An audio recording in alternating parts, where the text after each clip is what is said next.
Hi, so just a little video to sort of capture how to refit or change the spur and pinion gears on a sort of RIPMAX or DROMIDA car. These are the ones I've just taken out.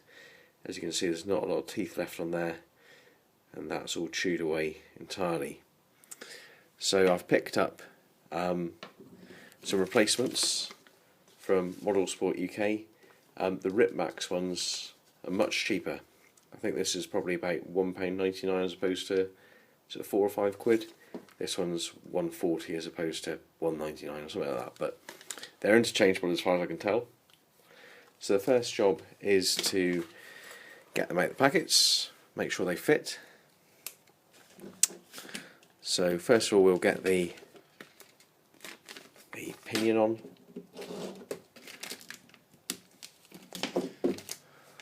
So you've got a tiny little grub screw in there with a little bit of a thread lock on it. So the first thing I'll do is get that on. I'll also get this guy on, but there's a bit more to that, so let's take it step by step. Okay, so the pinion's on. We'll check whether it needs to move forwards or back along the shaft there or not. Take this off. The differential's all very nice and clean, and what I'm going to do, I'm going to pop this out and get those two bearings out to reinstall them on the spur, and it's just a simple push fit. So I'll get those out and pop the spur back on. So I've popped the bearing on the spur there. Okay. This is all nice and flexible, so it's very easy to work with. Just pop that down here. Oh, that's not where it wants to be. Keep that together.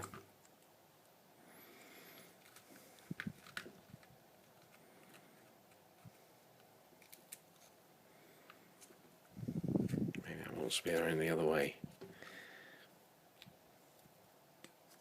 That's what it is, that's a push fit there. Much better fit. So that slots down there.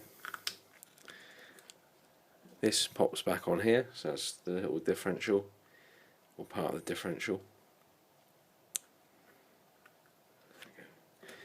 And these two bearings now just bed down into two little slots. Just push fit again.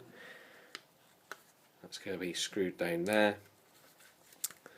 And now we're just really interested in getting the mesh set. Now, with everything taken apart, it's easy enough to get to that screw to set it. So I'll get it screwed down here, leave it loose, and we'll set the mesh, and we'll talk about that. So we've screwed the motor mount on, and now it's time to set the gear mesh. So basically, with everything out of the way, we've got the opportunity to set it in there, and you don't want it tight up, but you don't want it too loose. So either way, you're going to eat the teeth, so you want a little bit of play. So I will set that off camera because it's going to be a little bit fiddly.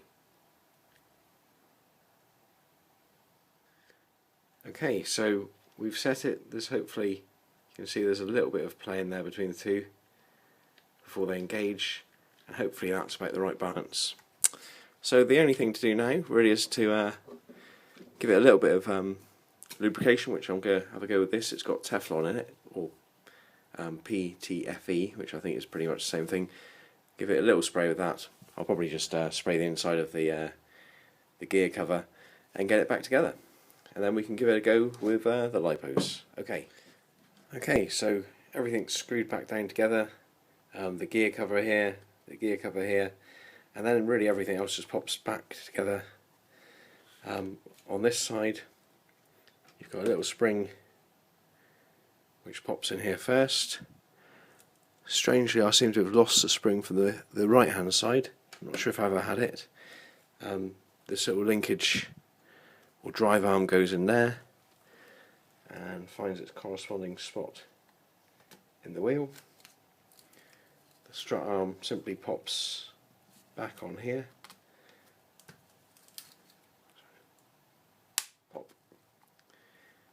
this one pops on here.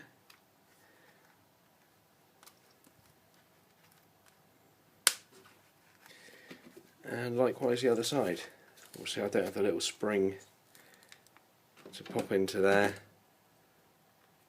It finds its way into there. Finds its corresponding place on the wheel. Oh, it's easier the other way around. Goes into there. Linkage arm pops on. Oh.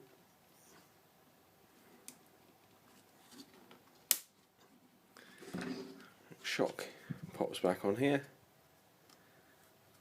It's all very easy to put together. You know, this is the first time I've done it. I just thought I'd capture it, well, in a way for my own benefit. If anyone can see anything I could do better, let me know. That's all back together. Let's have a listen to the... Oh. What's going on there? We got a problem.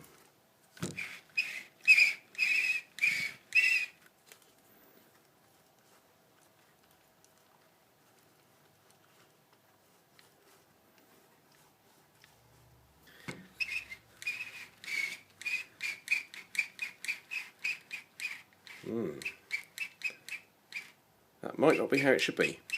Let me give it a run. Let's see if we can fix that.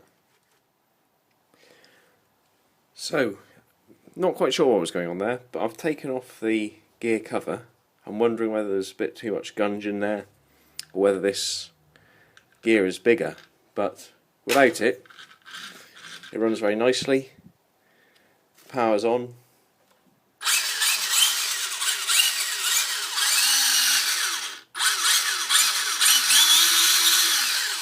All seems good, so we'll give it a go. We'll give it a go with the lipos as well, and see how it goes. I've got another spare couple of gears as well, just in case it strips.